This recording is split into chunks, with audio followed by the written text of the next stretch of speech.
Well, let's talk about some America.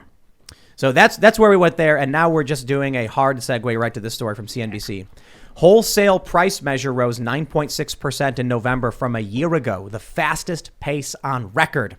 The pace was even faster than the estimate, 9.2. The core producer price index increased at a 6.9% pace, a bit slower than estimates, but still the fastest ever in records dating to August 2014. Of course, we also have news, I think they bring this up here, that for the consumer price index as well, it's also massively up. So basically, long story short, inflation is through the roof. The M1 money supply. So this is what I did on my main channel today. I pulled up the M1 money supply from March of 1986, when I was born, until today. From the month of my birth until the 2008 crisis, the money supply just narrowly doubled from 800 billion to 1.6 trillion. From that point forward, we get to the pandemic year, where the money supply, due to how they track the money, the savings accounts, they said now savings are effectively checking, the money supply increased, I think, like five times, from something like 2 trillion to like 16 trillion. That's not 2 times, that's like 8 times. But I could be wrong. I'm sorry, 5 times. And I think it might have been 3. But since then, since May of 2020, we have added, I think, something like $4 or $5 trillion to the money supply. And now the Democrats are proposing raising the debt ceiling another 2.5 trillion. Joe Biden puts out that video where he's like, we pay our debts in America. That's why I'm raising the debt ceiling. And it's like, that's not paying your debts. That's taking out a credit card to pay off loans. Like, that doesn't work. Eventually, the debts come due and you default. So I'll tell you this, very simply put, what we are seeing now with this wholesale price increase, it's like watching the initial tsunami start coming in. The water starts pouring over the seawall. The pandemic was when the water line receded and all the water went away and we were like, where'd the water go? Now all that water is rushing back faster and higher than ever. And we're seeing these signs. I have a feeling that next year is going to be apocalyptically bad. And I wonder if we're entering like Weimar Germany era. Like back in the day in the Weimar era, they were shoveling bills like in the gutter. It was so worthless, like Venezuela levels. Yeah, in the fiat currency era, in college, they tell you about Keynesianism, about modern monetary theory, all this nonsense to kind of cloud your brain. But it's as simple as what Tim discussed a second ago, is that if you print a lot of money, the money is going to be worth less. If you print trillions of dollars, there's trillions of more dollars in circulation, and that means your purchasing power is drastically reduced.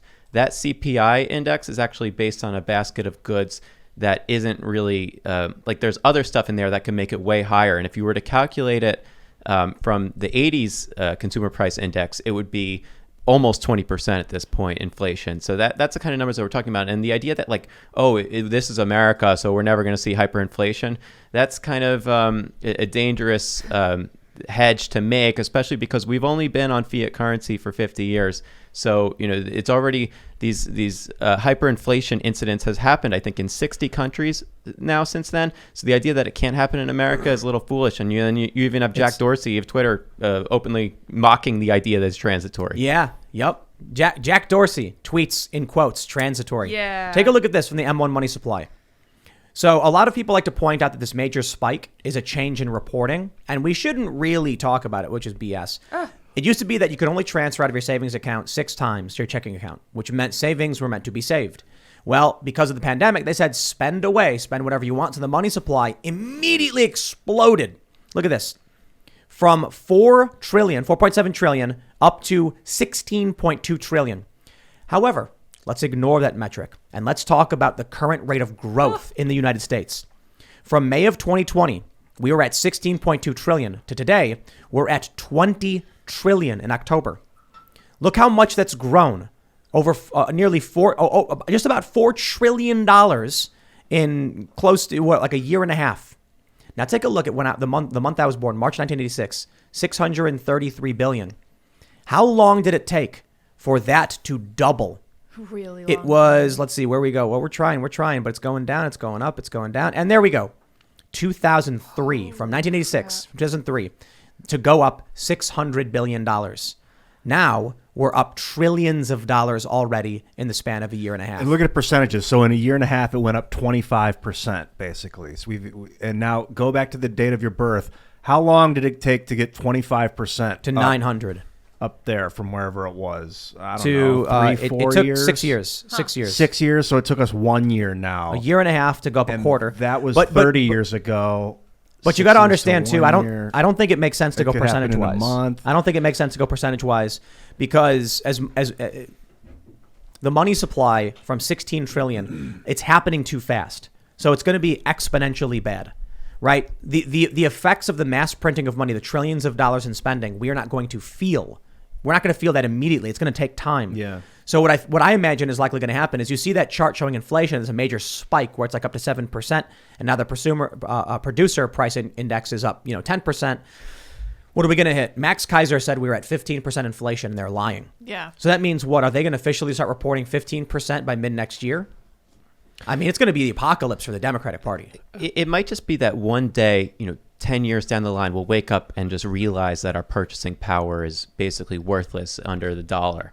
I think that a lot of people have this image in their heads of one day we're just going to be Weimar Germany and we're going to be shoveling stuff in wheelbarrows, and maybe that day will come. But inflation kind of it seems to be creeping up on us. If it's 10% compounding, 10%, 10%, 10%, then your purchasing power has been significantly reduced over 5 years. And I think that's the thing that a lot of people don't see coming is this creeping inflation. You do see the prices rising, but the prices will continue to rise. Your purchasing power will go slowly deteriorating. And that's, I think, the big issue right now is that slow road to a useless dollar. Yeah, well, financially, we have to understand the trends usually correlate with the actions weeks and months from those actions. So what happens now is going to correlate in the market in a few months from now. And that's why in the beginning of COVID, I said, hey, the major factor here that's really going to hurt people is going to be financial. Keep an eye on the financial markets. It's absolutely crazy what's happening right now. The U.S. national debt has just crossed over $29 trillion. And I believe Tucker Carlson had a very good talking point just a few days ago. He said, young people don't have any possibility to have any economic opportunity, no opportunity for any kind of mobility financially, and that's why people are going over to Bitcoin and cryptocurrencies. And I think we are seeing a transition for a lot of people not trusting the financial markets, because how can you? They're not playing by any rules. They're not playing by the math rules that are designed to that specific understanding of how things work. They're creating their own rules. They're just pressing zero on a computer and giving it to their friends. Meanwhile, those zeros are having a real life impact for everyone's purchases. Every time you go to the supermarket, you see it, you feel it, and the average person is having a harder and harder time making ends meet, and it's only going to get worse from here, from my perspective. I'll tell you the difference between what we have and what Weimar Germany had is they were burning dollars or Deutschmarks, I think it was, in wheelbarrows. We don't even have paper anymore. It's all digital. So if our currency goes belly up, we don't even have paper to burn or cotton to burn. At least they had toilet paper. At least the it's Venezuelans to dry off. Well, if you're cold outside and you've got blankets of carbon fuel of some sort, Yeah. you can keep yourself warm. We just got a number on a screen that doesn't do anything for us. I think that this economic suppression is driving people to extremism in so many ways. One of it is cryptocurrency. It's an extreme evolution of currency. The other is Antifa, this extreme street violence, people feeling disincentivized or whatever, disenfranchised is the right word.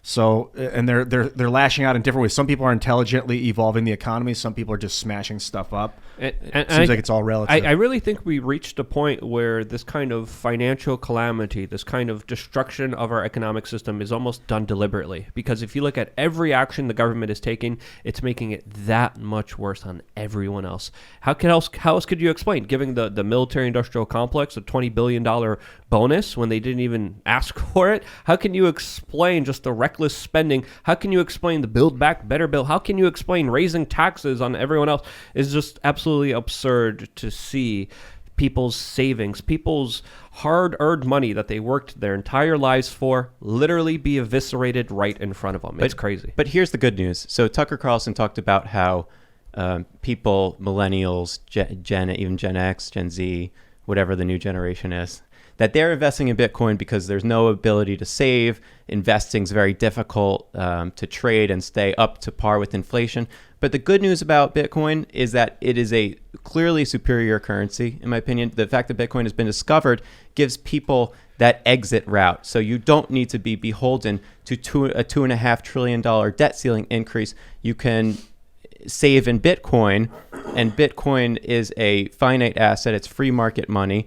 The most sound money ever invented. I think its properties are completely superior to gold in every sense. You can debate gold versus Bitcoin, and Bitcoin beats it in every single way. So I think to add to Tucker's statement about people aren't just, yes, people are desperate to find a way to hold on to their hard-earned wealth, but Bitcoin also provides them an exit and an actual superior currency to the US dollar itself. So that, to me, that's the optimistic message, is that Bitcoin can be a protective off-ramp to the chaos that's being caused by these politicians and bureaucrats in Washington, D.C. who don't have any of our interests. Thanks for checking out this segment from the Timcast IRL podcast. If you want to watch live, you can check out this channel Monday through Friday at 8 p.m. Now, don't forget to smash that like button, subscribe to this channel, and if you want more unfiltered and uncensored content with all of these guests, go to timcast.com and become a member. All of these guests you know and love in exclusive segments on our website where we are unrestricted in what we talk about, so you'll definitely not want to miss it. Thanks for hanging out. We'll see you all next time.